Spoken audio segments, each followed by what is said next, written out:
You said something really important, Trudy. You said everyone has a fundamental need to be loved.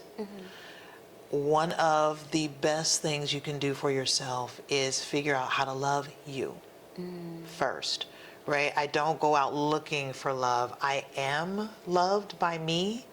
I am love. And so I go out radiating that, and I always receive that back.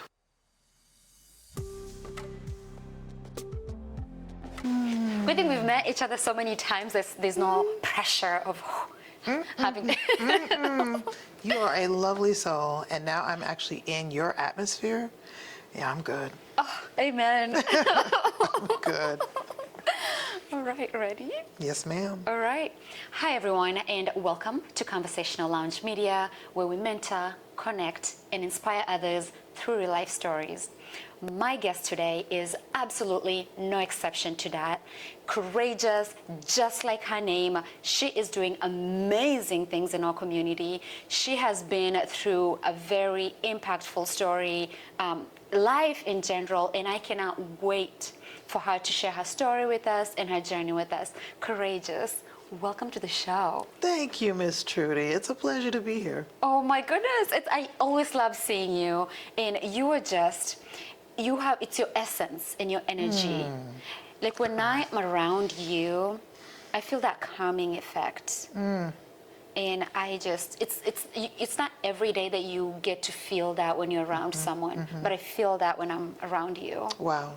Just to hear you say that does a lot for my spirit, because it is definitely something that when people say, ooh, the way that you make me feel does this or that, I always make sure that I add, I appreciate that, and there's a lot of hard work that comes behind what you experience from me.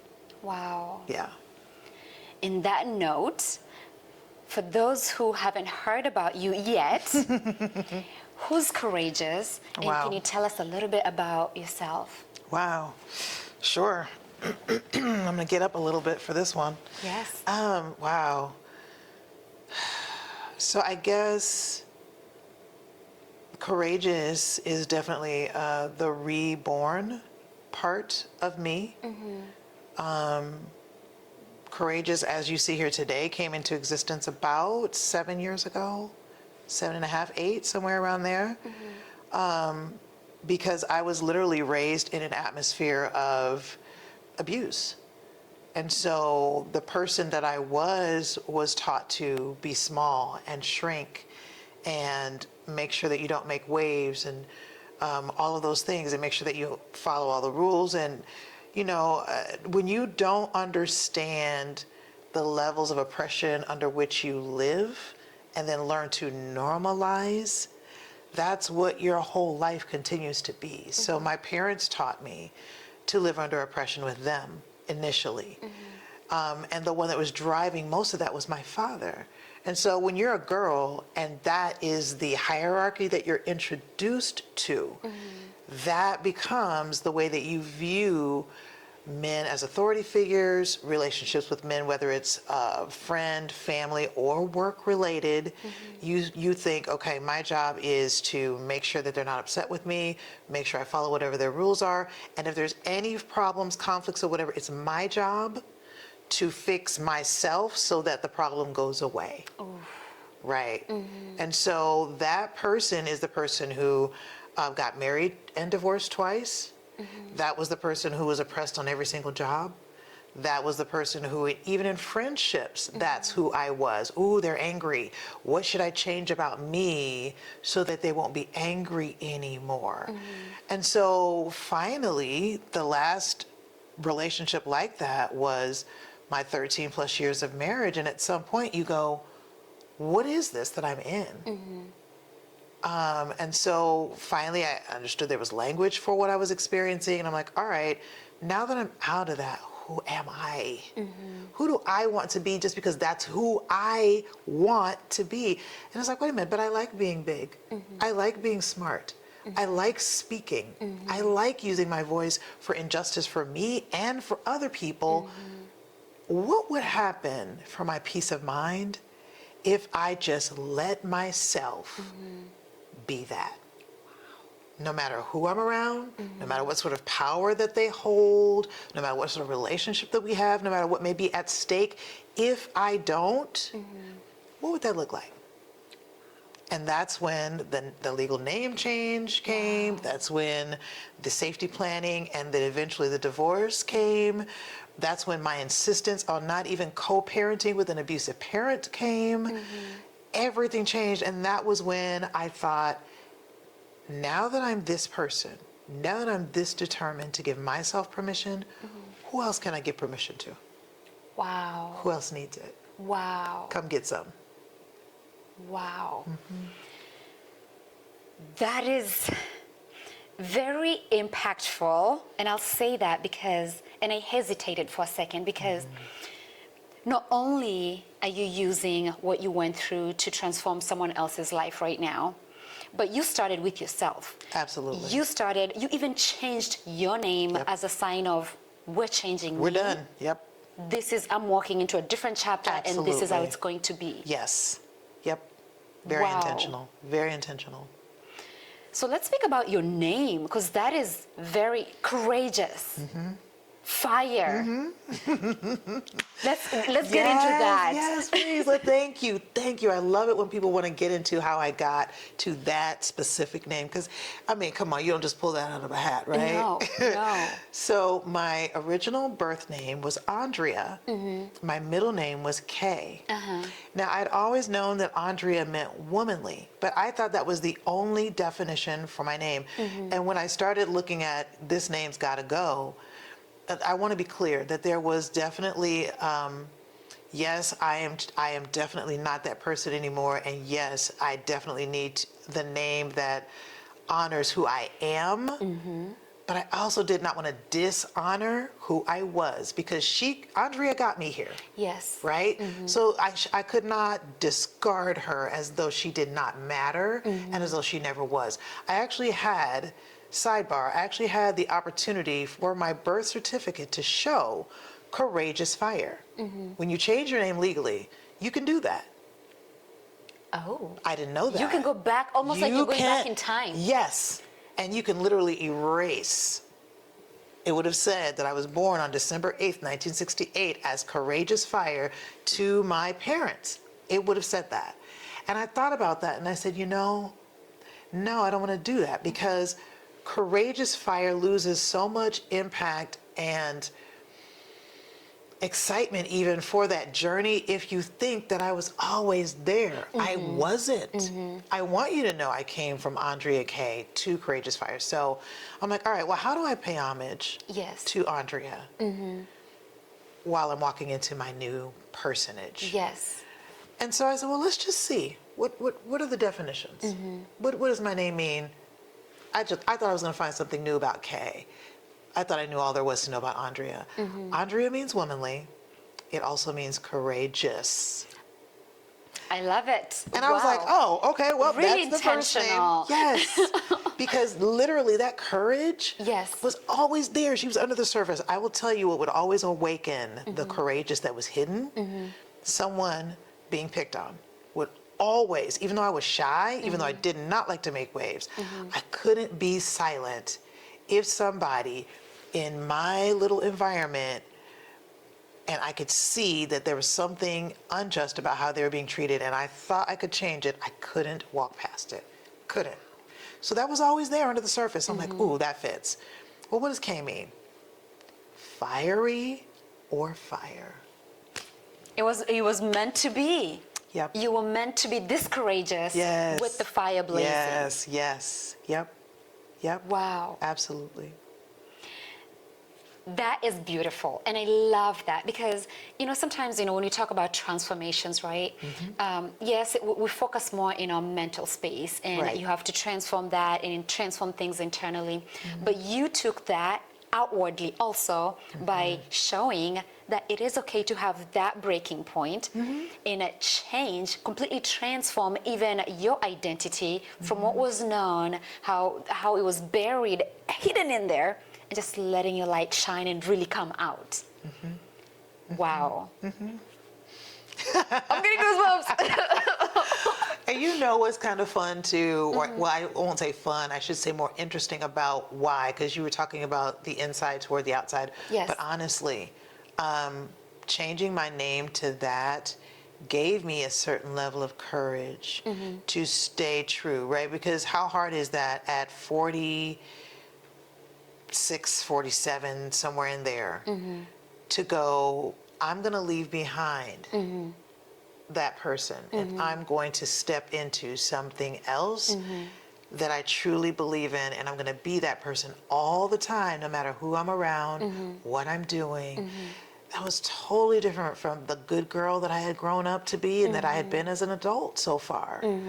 And so it's like, okay, I feel like I needed that extra push. And it's interesting how your body will help you with certain things when you need a little push. And I started to get like sick to my stomach after the abuser was no longer in our home, when people would say, and my name is so-and-so, and you are? I didn't want to say that. All I could hear was the way that he said my voice. And so I would go to say it, and then I would find some other association technique. So for instance, the girls were going into middle school. And, you know, you're meeting the teacher and they're telling you about their classes, blah, blah, blah. And every class you go into, the teacher goes, oh, I'm so-and-so. I'll be your daughter's whatever. And you are. And I was just like, this is, Wow. and I'm her mother. I'm not saying that name. I'm not. It brings in the pain and the It did. trauma. It literally would get stuck. And then there would be the turning. And I was just like, okay, we're going to have to do something about that. Wow. Yeah, so I am that- so sorry. Man, that is, Yeah. heavy. Yeah, it is. To even get to a point where it's affecting the sound of your name. Because I actually used to like my name. I thought it was pretty. I liked it. I liked it even as the combo platter that my dad would, Andrea K., he would often put those together. I liked my name. I thought it was really pretty. And it wasn't anymore. It connected me to all of the being pushed down, silenced, all of that. And it's just like, yeah, we can't live here anymore. So we're talking about courage and the whole transformation that is a showcasing of courage. I know you were and that's how I got to know you first. And is when you were receiving the award as the Inspiring Woman of Iowa for the Courage Award. So I want to get into that because I know that was honoring a piece of something that you were doing, and it's honoring something that you were doing to give back to all these other women and people in our community that really need that guiding someone to help them navigate what they're going through. So walk me through that. Sure. And congratulations. Oh, Let's thank start you. there, yes. Thank you. Well, yeah. Wow. So one of the first things that I could not believe, because all I'd ever heard about domestic violence was somebody hits somebody, punches somebody, the literal black eye. That's all I knew. And so it was devastating, jolting, jarring to realize that it didn't always look like that, and that you could be victimized and not even know that you're being abused at the time. You just think, oh, maybe we just are misunderstanding each other sometimes. Maybe we're miscommunicating. Maybe he's just sad today. Maybe he's just having a bad day. You know, all the maybes that you come up with. And then at some point you just go, even if all those things were true, this high stack of stuff that I keep wading through on a daily basis that at times makes me not even want to be alive. This is not miscommunication. Something else is going on here, and it's got to be like a thing that I could put my hands on, that I could put a name to. And when I finally realized that there were all these levels and different types of abuse that I had been living in for over a decade with no identification of that, after, me and the girls were working our way through it and he was no longer in the home and I was moving towards the divorce and going through those steps and all of that, I thought two things. I don't ever want to be here again, ever. So how do I know how I got here so I'll never be here again? What does that look like? And then who else is sitting around here looking just like this, just as confused as I was, and just as in the dark as I was? How do I turn the light on for other people? So the first thing I wanted to do was to start just making sure I got the word out about the lesser known types of domestic violence. There's spiritual, there's abusive, there's economic, there's spiritual, there's sexual within a marriage relationship. People don't think that way. There's reproductive. A mate can digitally stalk their mate. Like they don't think of any of these things as a thing. And then there's the whole overarching regime of coercive control, which that particular one by itself is one of the most reliable indicators that a person is willing to be homicidal. Not them blacking someone's eye, but them coercively controlling someone. Wow. And I'm like, all right, I got to get the word out. So first I just tried to talk to people that were in my circle. I started posting things. I started trying to see what groups I could get in front of to just talk so people would know. And then as me and my therapist started doing a lot of work on my background, that's how I found out that I had been abused as a little girl. I didn't know that. Looked the same as with my husband. It looked the same. Oh my goodness. It was emotionally abusive. It was verbally abusive. It was spiritually abusive. So I was used to it and I thought it was normal. So no warning lights came on for those things because I'm used to them. And so it's like, all right, now that I have come out of certain mindsets, now that I understand how I had predispositions to certain types of vulnerabilities because they were planted when I was forming my foundational understanding of life, how do I make that into something I can give for other women to consume so they don't re-enter those cycles? So then I'm like, all right, I need to teach the centers of must and centers of trust how to treat Black women when we're coming out of this, because that was the other thing I realized. It's harder for us. Oh my gosh, It's yes. harder for us. And I thought it was just my situation. No. I started doing research and found out, oh, no, this is how it looks for us, period. Okay. So I'm like, I got to teach the Black community how to do better for us because we don't get that right in our community either. And then I got to teach mainstream. Guys, when we're threatened, when we're sad, when we're dealing with things, we don't come in a puddle of tears. We don't do that. We look like this. We still need help, and it needs to look like this for us to feel safe. So teaching in that was that's how my LLC work was born. And then the direct services, the workbook that I published and that we use for our training, the information that I started finding for the co-surviving children, because they don't just watch what's going on. They don't just witness it. They're not just exposed to it. They're also emotionally and verbally abused. Some of them sexually abused. Some of them physically abused. They're co-survivors. And so it's like, all right, I need something to teach young people how to look out for violence and all of those things and healthy relationships versus non-healthy ones. So I found some curriculum from this wonderful Black woman in Detroit, Michigan, and we started using that.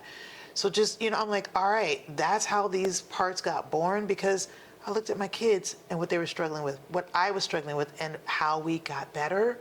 I wanted that for Black women and their children. So I built that. Wow. I wanted the stuff for our communities and society to start doing better. So I started building that. And I'm 5 years into both.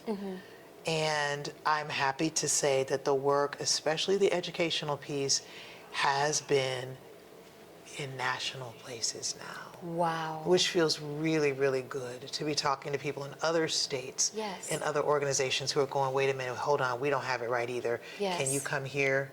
We Yes. need to learn it too. Great, because I never intended for this work to stay in Iowa. I need it to get around. Yes. Wow. You literally went out there and became that change you wanted to see. Yes, ma'am.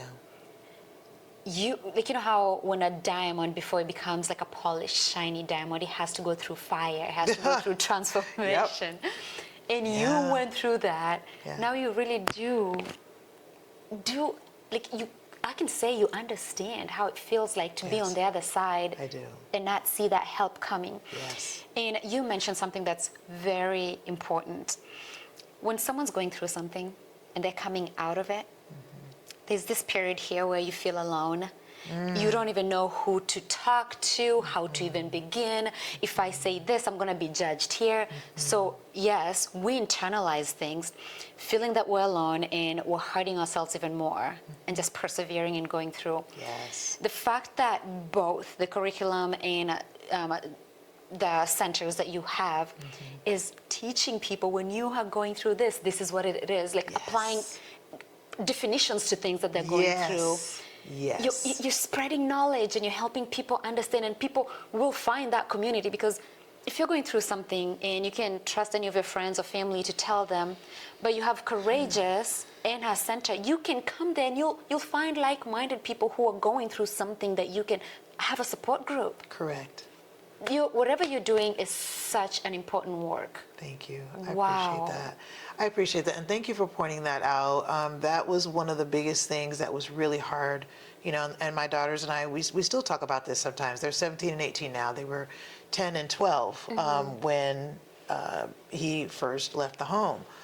And, you know, they still talk about this with me now. They're like, Mom, there's so much we had to lose because people didn't understand.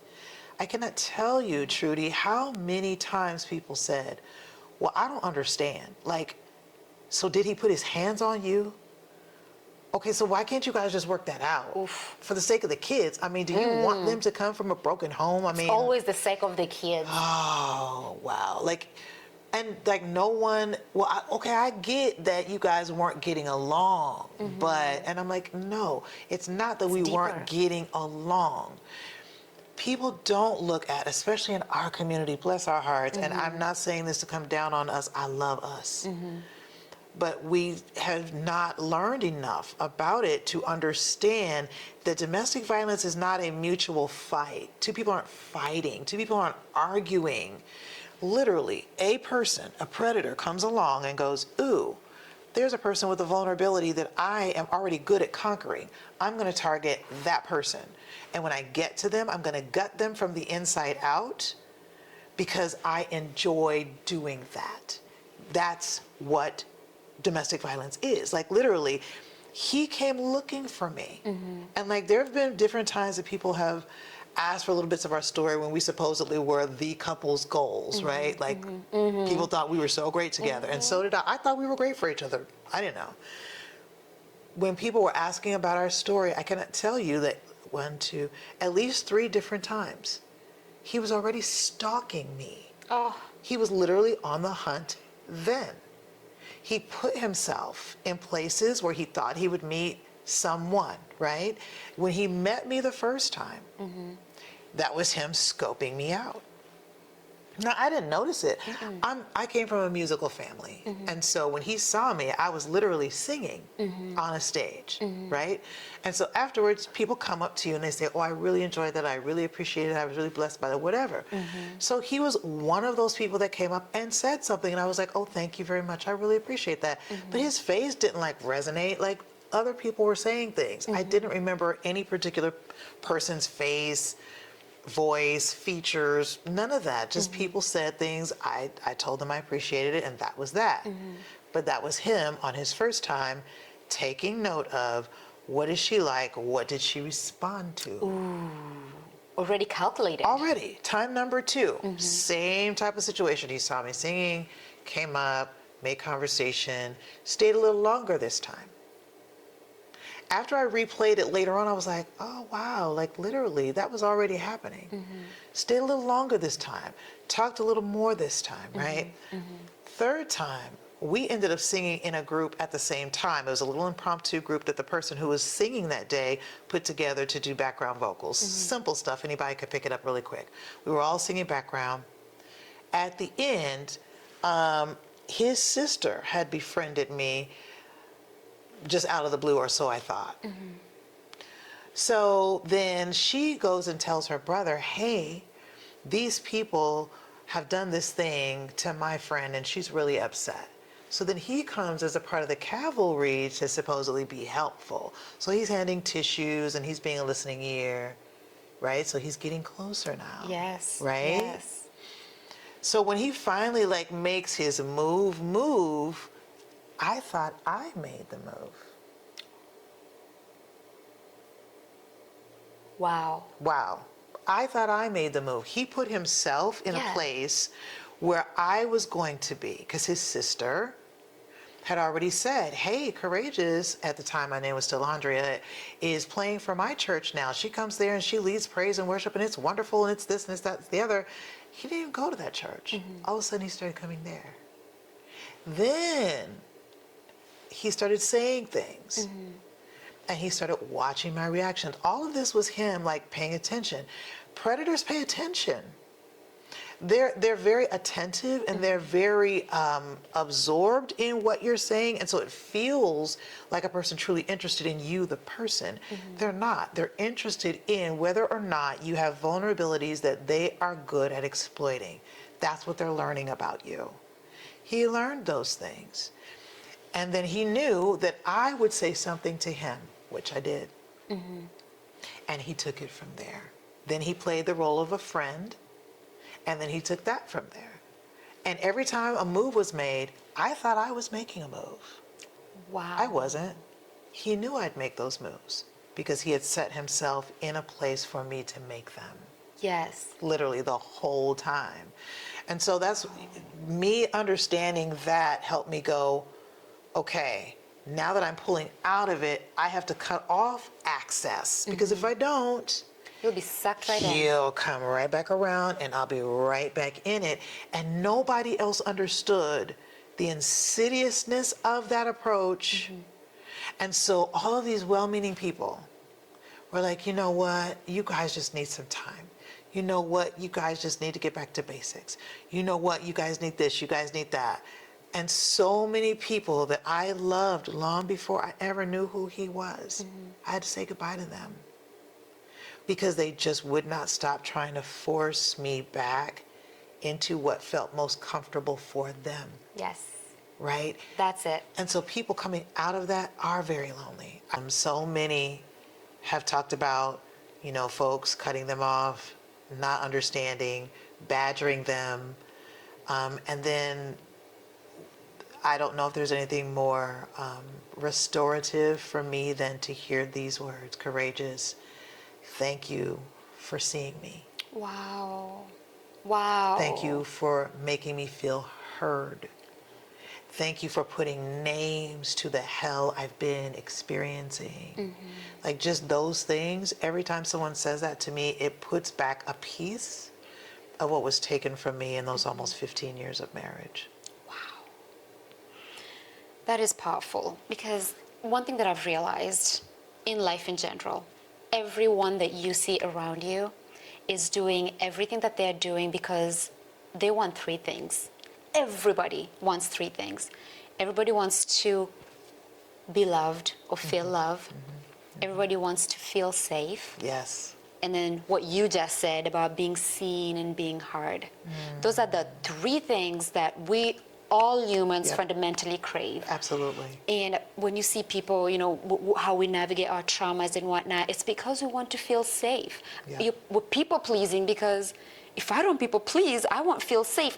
So thank you for at least helping that, because that's one of the biggest, just being seen and being heard and not feeling alone, because that's also part of love. And you're doing amazing work. I can't say that enough because wow. And I am so glad that you're sharing your story today, because I'm sure some people that are watching this are going through things. May, I mean, this is June 1st, but May is Mental Awareness Month for a reason.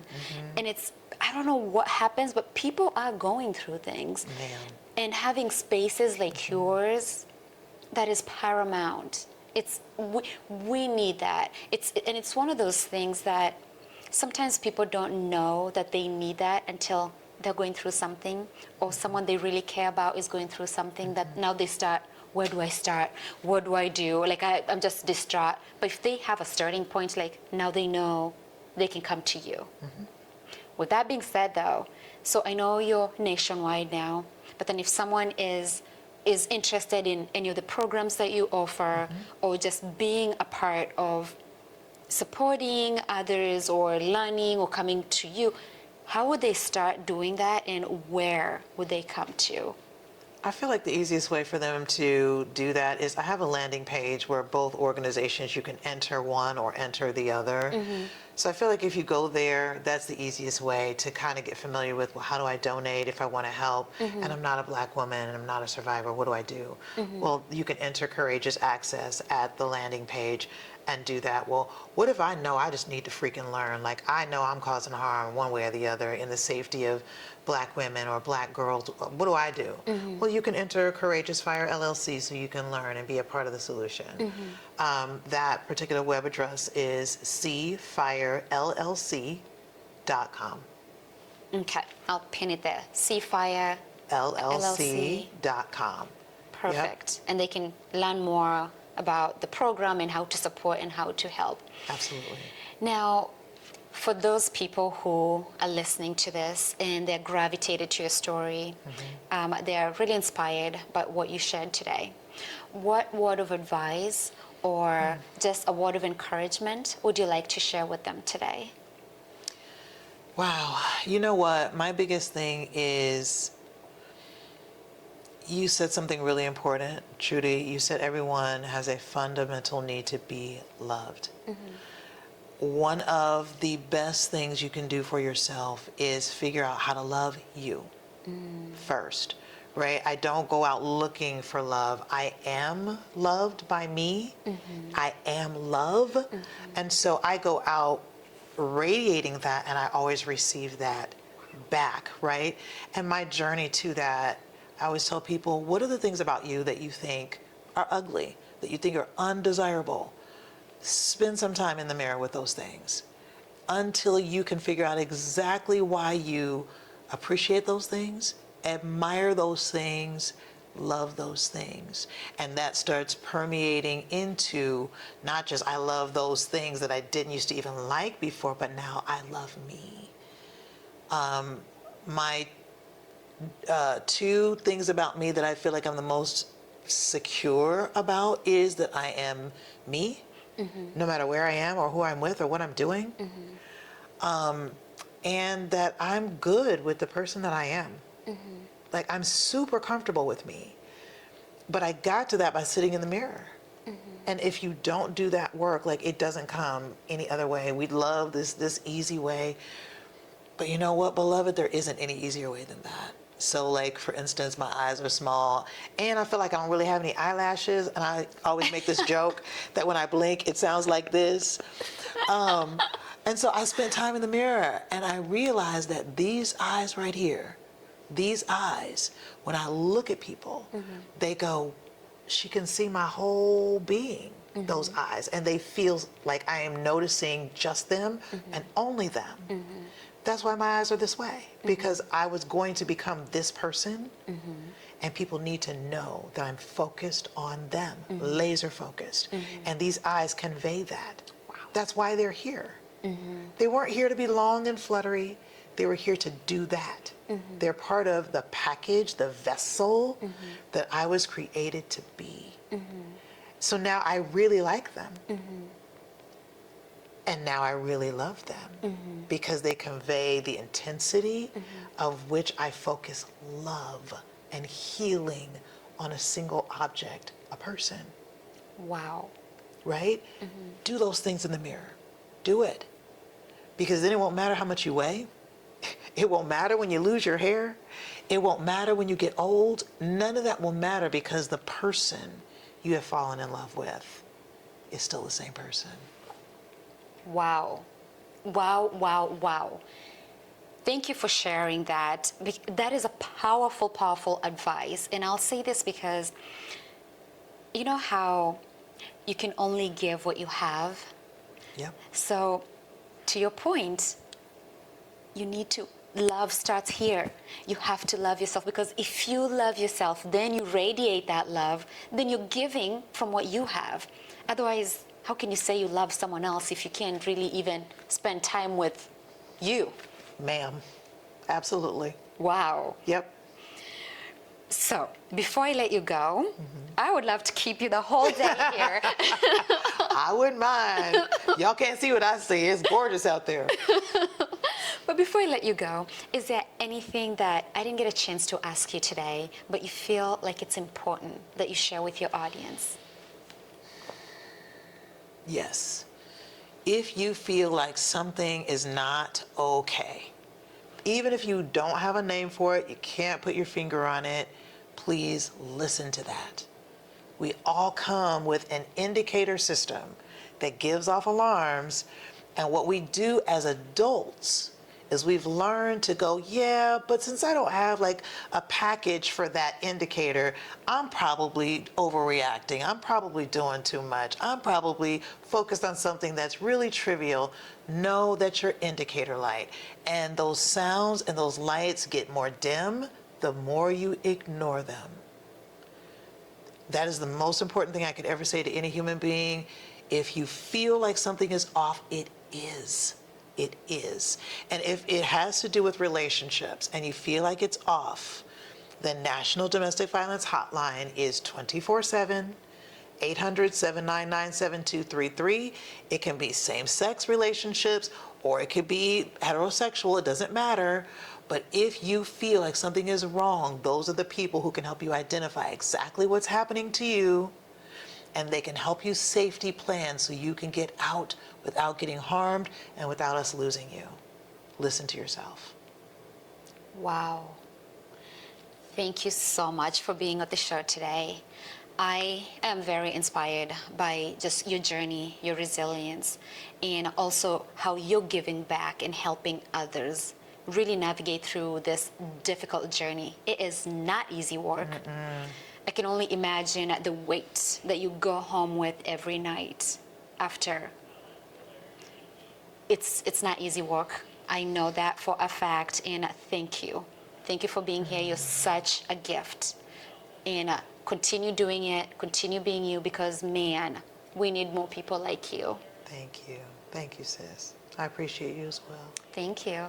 And for everybody who's watching at home, I hope Courageous' message and story spoke to you. And if it did, please share this with your networks, your friends. You never know who might need to hear something that might help them. So please go ahead and share. And if you haven't already subscribed, I don't know what you're still waiting for. Go over to YouTube, Conversations with Trudy. Push that subscribe button and be a part of one of the most inspirational networks in town. Until next time, have a wonderful day.